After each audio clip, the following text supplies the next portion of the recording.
બ્લુપ્રિન્ટનું analysis કરી લ્યો છો બરાબર, તો તમારો 50% કોર્સ તો એમને સ્કીપ થઈ જાય છે. મારી એ જ સલાહ છે કે સેક્શન એ છે હેતુલક્ષી પ્રશ્નો જે પણ તમને મળે છે, જ્યાંથી પણ તમને મળે છે બરાબર છે, આ તમામ કરી લેવા, તમામ ચેપ્ટરના કરી લેવા. આગળ વધીએ તો ત્રિકોણમિતિનો પરિચય. થોડીક અસમંજસ છે કે કરવું કે ન કરવું. આગળ જઈએ, આપણી પાસે સ્કોપ હોય તો કંઈ વાંધો નહીં. મોટાભાગના વિદ્યાર્થીઓને અઘરું લાગતું ચેપ્ટર છે. જો કે આપણને કોઈ પણ બાબત છે આપણે વ્યવસ્થિત ભણીએ તો દુનિયામાં કોઈ પણ વસ્તુ અઘરી નથી બરાબર. મોટા ભાગના વિદ્યાર્થીઓને આવડું ચેપ્ટર અઘરું લાગશે, ભાઈ પછી બધું અઘરું લાગશે, બસ કરશું હું બરાબર છે.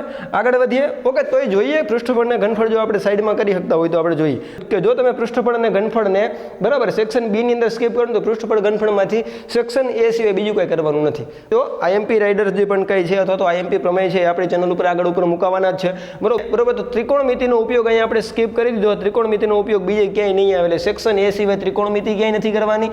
આંકડાશાસ્ત્ર અને સંભાવનાને સ્કીપ કરવાનો આપણને કોઈ રાઈટ જ નથી બરાબર.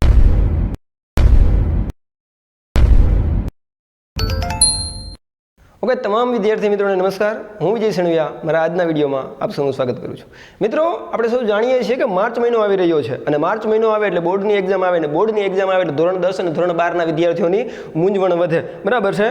કારણ કે આપણે બોર્ડની અંદર કેવા પ્રશ્નો આવવાના છે અને તમામ અત્યારે ગુજરાત બોર્ડના ધોરણ 10 અને ધોરણ 12ના વિદ્યાર્થીઓ આઈએમપીની શોધમાં હશે બરાબર. તો આઈએમપી વિદ્યાર્થીઓને સરળતાથી મળી રહે કે કેવા પ્રકારના પ્રશ્નો છે આપણે બોર્ડની અંદર આવવાના છે બરાબર છે. એટલા માટે આપણે આપણી ચેનલ ઉપર એક નવી સિરીઝ શરૂ કરેલી છે અને આ સિરીઝ અંતર્ગત હું આજે જે વિડીયો લઈને આવ્યો છું બરાબર છે, આ છે ધોરણ 10ના બેઝિક મેથ્સની બ્લુપ્રિન્ટનું એનાલિસિસ બરાબર. તો હવે તમે એમ કહેશો કે સાહેબ બ્લુપ્રિન્ટ સાઈડમાં રાખો બરાબર, કેવા પ્રશ્નો આવવાના છે એનું આઈએમપી આપો, પણ વિદ્યાર્થીઓ ખાસ યાદ રાખજો, જો તમે બ્લુપ્રિન્ટનું એનાલિસિસ કરી લ્યો છો બરાબર તો તમારો 50% કોર્સ તો એમને સ્કીપ થઈ જાય છે બરાબર. તો આપણે આપણા વિડીયોની શરૂઆત કરીએ.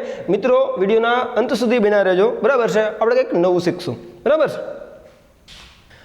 ઓકે મિત્રો, તો અત્યારે જે આજે સ્ક્રીન ઉપર તમે જોઈ શકો છો બરાબર છે કે આપણે આ ગણિત બરાબર છે, બેઝિક ગણિતની વાત છે, બેઝિક મેથ્સની વાત છે, એની બ્લુપ્રિન્ટ અત્યારે આપણા સામે છે બરાબર છે. તો હવે આમ આપણે 1 by 1 સેક્શન અને 1 by 1 ચેપ્ટર છે બરાબર, બધા જનું એનાલિસિસ કરવાનું છે કે આમાં કેવી વસ્તુ આપણે ફરજિયાતપણે કરવી પડે એમ છે કે જે બોર્ડમાં આવવાની જ છે બરાબર, અને કેવી વસ્તુ આપણે સ્કીપ કરી શકીએ. તો પહેલેથી આપણે શરૂઆત કરીએ સેક્શન એ થી. સેક્શન એ ની અંદર તમે જાણો છો બરાબર કે ભાઈ 24 પ્રશ્નો હશે, હેતુલક્ષી પ્રશ્નો એક હશે. આની અંદર ખરા ખોટા આવી શકે, ખાલી જગ્યા આવી શકે, વિકલ્પો આવી શકે, જોડકા આવી શકે વગેરે બરાબર છે.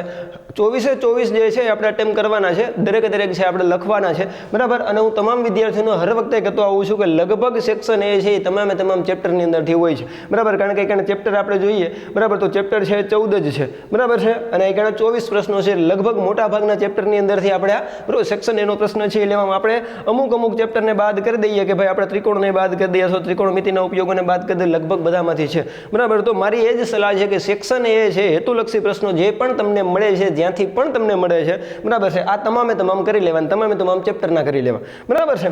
ઓકે, હવે આપણે વાત કરીએ સેક્શન બી ની બરાબર. સેક્શન બી ની અંદર અહીં તમે જોઈ શકો છો કે ટોટલ 13 પ્રશ્નો છે આપેલા હશે. આમાંથી આપણે કોઈ પણ 9 લખવાના છે બરાબર. તો ભાઈ સરળતાથી હવે આપણે કહી શકીએ કે ભાઈ અહીંયા આપણે કોઈ પણ 4 પ્રશ્નો છે ને અહીંયા આપણે સ્કીપ કરી શકીએ, અને આ 4 પ્રશ્નો એટલે 4 ચેપ્ટર જેવું થાય બરાબર છે, અને એમાંય પાછું ગણિત છે બરાબર. તો હવે આપણે 1 by 1 જોતા જઈએ કયા ચેપ્ટરમાંથી બરાબર આપણે કેવા પ્રશ્નો આવવાના છે. તો પહેલા જ 2 પ્રશ્નો છે આપણે બહુપદીમાંથી આવશે બરાબર. બહુપદી પ્રમાણમાં હેલું ચેપ્ટર છે બરાબર. બહુપદી બને ત્યાં સુધી સ્કીપ કરવા પૂરતા અઘરા ચેપ્ટર આપણી પાસે હજી આગળ ઘણા બધા છે બરાબર છે. ઓકે, બીજી વાત કરીએ તો દ્વિઘાત સમીકરણ બરાબર. ઘણા બધા વિદ્યાર્થીઓને દ્વિઘાત સમીકરણ છે પ્રમાણમાં થોડુંક અઘરું લાગે છે બરાબર. તો દ્વિઘાત સમીકરણને હમણાં પૂરતું રહેવા દઈએ. આગળ વધીએ તો શું છે, સમાંતર શ્રેણી કોઈ પણ સંજોગોમાં મુકાય નહીં બરાબર. કારણ કે સૌથી હેલા ચેપ્ટરમાંનું એક ચેપ્ટર છે એટલે સમાંતર શ્રેણી છે બરાબર. તો સમાંતર શ્રેણી જે છે આપણે અટેમ્પ કરશું બરાબર છે. ટોટલ અહીંયા આપણે લખવાના છે 9 છે, એમાંથી આપણે 4 તો ક્લિયર થઈ ગયા છે.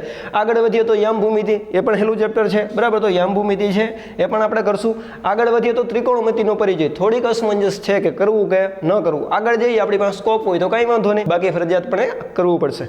ઓકે, ત્રિકોણમિતિનો પરિચય બરાબર છે. મોટાભાગના વિદ્યાર્થીઓને અઘરું લાગતું ચેપ્ટર છે. જો કે આપણને કોઈ પણ બાબત છે આપણે વ્યવસ્થિત ભણીએ તો દુનિયામાં કોઈ પણ વસ્તુ અઘરી નથી બરાબર, પણ ક્યાંક ને ક્યાંક આપણે મહેનત ખૂટે છે. ત્રિકોણમિતિનો ઉપયોગો છે આ ચેપ્ટર આપણે અઘરું લાગે છે, અત્યારે સાઈડમાં રાખી દઈએ. આગળ જોઈએ બરાબર છે.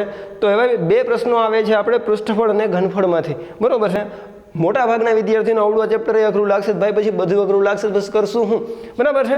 આગળ વધીએ. ઓકે, તોય જોઈએ પૃષ્ઠફળ ને ઘનફળ જો આપણે સાઈડમાં કરી શકતા હોય તો આપણે જોઈએ, બરાબર છે. આગળ આવે છે આંકડાશાસ્ત્ર. આંકડાશાસ્ત્રમાંથી આપણને સેક્શન બી ની અંદર એક પ્રશ્ન આવવાનો છે, એટલે આંકડાશાસ્ત્ર છે એ આપણે કરશું. ટોટલ કેટલા થાય છે? 2, 4, 6 અને 7 પ્રશ્નો થાય છે. આપણે લેવાના કેટલા છે? તો કે આપણે કોઈ પણ 9 કરવાના છે. બરાબર, ત્રિકોણમિતિના ઉપયોગોને અત્યાર પૂરતી આપણે ગોલી મારી દઈએ, બરાબર. જો તમને ન ફાવતું હોય તોની વાત છે, બરાબર છે. આગળ વધીએ. ત્રિકોણમિતિના પરિચયના કાં તો 2 તમે, બરાબર. અને દ્વિઘાત સમીકરણ હવે અહીં આપણે કોઈ પણ 2 કરવાના છે. જો અહીંથી આપણે 1 કરશું તો આપણે કમ્પલસરી આખા ચેપ્ટર કરવા પડશે. એટલે દ્વિઘાત સમીકરણ બને, બરાબર છે, તો આપણે અત્યારે પૂરતું આપણે સાઈડમાં રાખીએ છીએ, સ્કીપ કરીએ છીએ. હવે તમારી પાસે 2 સ્કોપ છે, કાં તો ત્રિકોણમિતિનો પરિચય કરો અથવા તો પૃષ્ઠફળ અને ઘનફળ કરો, બરાબર છે. હવે જો પૃષ્ઠફળ અને ઘનફળ તમે કરો છો, બરાબર છે, તો અહીંયા તમારે, બરાબર છે, ટૂંકમાં 2 પ્રશ્નો એના હશે, 2માંથી કોઈ પણ એક લખવાના છે. અને જો તમે એને સ્કીપ કરી નાખો છો તો આગળ ઉપર પૃષ્ઠફળ અને ઘનફળમાંથી કંઈ નથી. આનો મતલબ એવો કે જો તમે પૃષ્ઠફળ અને ઘનફળને, બરાબર, સેક્શન બી ની અંદર સ્કીપ કરો તો પૃષ્ઠફળ ઘનફળમાંથી સેક્શન એ સિવાય બીજું કંઈ કરવાનું નથી, બરાબર. અને અહીંયા સેમ છે, બરાબર. ત્રિકોણમિતિના પરિચયની અંદર પણ સેમ છે, બરાબર. પણ મારું માનો, બરાબર, તો પૃષ્ઠફળ અને ઘનફળ ત્રિકોણમિતિના પરિચય કરતા, બરાબર, મોટા ભાગના વિદ્યાર્થીઓને હેલું પડે, કારણ કે એની અંદર આપણે સૂત્રો છે એ કમ્પ્લીટ કરી લઈએ. અને બાકી જો ત્રિકોણમિતિનો પરિચય પણ જો તમે કરી શકતા હો, બરાબર, તો તમે પૃષ્ઠફળ અને ઘનફળ, અહીંયા તમારી પાસે 2 ઓપ્શન છે, બરાબર. કાં તો ત્રિકોણમિતિનો પરિચય રાખો, બરાબર છે, અથવા તો પૃષ્ઠફળ અને ઘનફળ રાખો, બરાબર છે. આ વાત થઈ છે આપણે સેક્શન બી ની. હવે આપણે આગળ વધીએ સેક્શન સી. અહીંયા પણ તો કે ભાઈ 9 હશે, 9માંથી કેટલા અટેમ્પ કરવાના, કેટલા લખવાના છે? તો કે કોઈ પણ 6 લખવાના છે, બરાબર છે. 1 બાય 1 જોતા જઈએ, હું સ્કીપ આપણે કરી શકીએ છીએ, બરાબર. તો હવે અહીંયા આપણે આગળ વધીએ તો 2 ક્યાંથી આવે? તો કે દ્વિચલ સુરેખ સમીકરણ યુગ્મની અંદરથી આપણને 2 પ્રશ્નો આવે છે. આ ચેપ્ટર છે એ પ્રમાણમાં હેલું છે, મુકાય નહીં, બરાબર છે.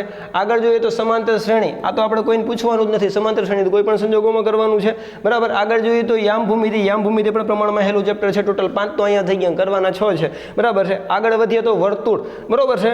અને આની આગળ જઈએ તો આંકડાશાસ્ત્ર અને સંભાવનાની અંદરથી પણ એક છે, બરાબર. તો ટોટલ હવે અહીંયા આપણે જોવા જઈએ તો આંકડાશાસ્ત્રનું આપણે એક સમ છે એ પણ આપણે કરી લેવાય, બરાબર. અને સંભાવનાનું એક સમ છે એ પણ આપણે કરી લેવાય. ટોટલ કેટલા થાય છે?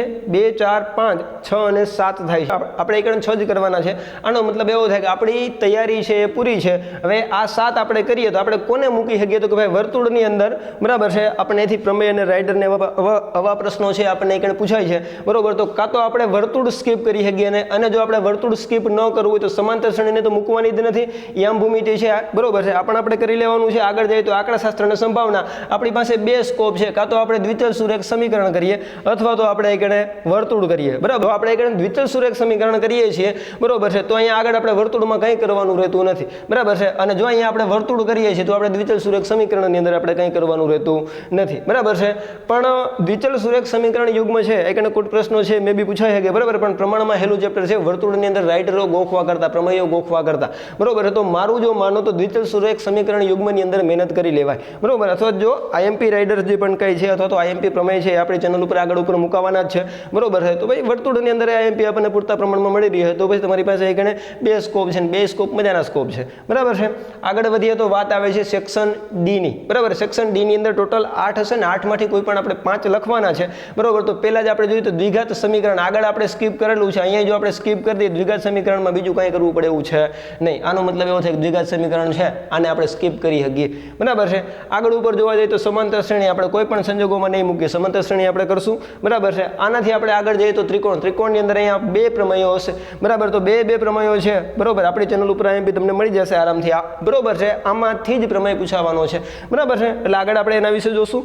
નેક્સ્ટ આગળ, બરોબર છે, એટલે આપણે ત્રિકોણ છે, ત્રિકોણને આપણે સ્કીપ નહીં કરીએ. આગળ જોવા જઈએ તો આંકડાશાસ્ત્રના 2 છે, બરાબર છે, અને સંભાવનાના કોઈ પણ 2 સમ છે. હવે આપણે 5 કરવાના હતા, ટોટલ કેટલા થાય છે? બરોબર છે. ટોટલ અહીંયા આપણી પાસે 7નો સ્કોપ છે, બરોબર. 7માંથી આપણે કોઈ પણ 5 પૂછાવાનો હોય તો આપણે 5 લખી શકીએ, બરાબર. તો હવે આપણે એક જોઈએ, બરોબર. તો ત્રિકોણમિતિનો ઉપયોગ અહીંયા આપણે સ્કીપ કરી દીધો. ત્રિકોણમિતિનો ઉપયોગ બીજે ક્યાંય નહીં આવે, એટલે સેક્શન એ સિવાય ત્રિકોણમિતિ ક્યાંય નથી કરવાની, બરોબર. વર્તુળ સંબંધિત ક્ષેત્રફળ, સેક્શન એ સિવાય વર્તુળ સંબંધિત ક્ષેત્રફળની અંદર આગળ બીજું કંઈ આવવાનું નથી, એટલે વર્તુળ સંબંધિત ક્ષેત્રફળની અંદર સેક્શન એ કરી બીજું આગળ કંઈ નથી કરવાનું. વાસ્તવિક સંખ્યામાં સેક્શન એ સિવાય બીજે ક્યાંય કંઈ નથી પૂછાતું.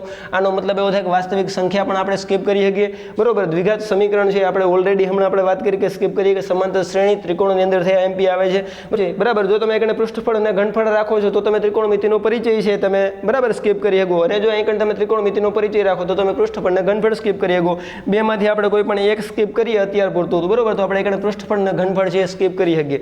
આગળ વર્તુળની વાત છે, ઓલરેડી આપણે એક વાત કરી લીધી છે કે જો આપણે વર્તુળ છે બરોબર છે આને આપણે સ્કીપ કરવું હોય તો બીજું ચેપ્ટર છે આપણે આસાનીથી કરી શકીએ. આંકડાશાસ્ત્ર અને સંભાવનાને સ્કીપ કરવાનો આપણને કોઈ રાઈટ જ નથી બરાબર છે.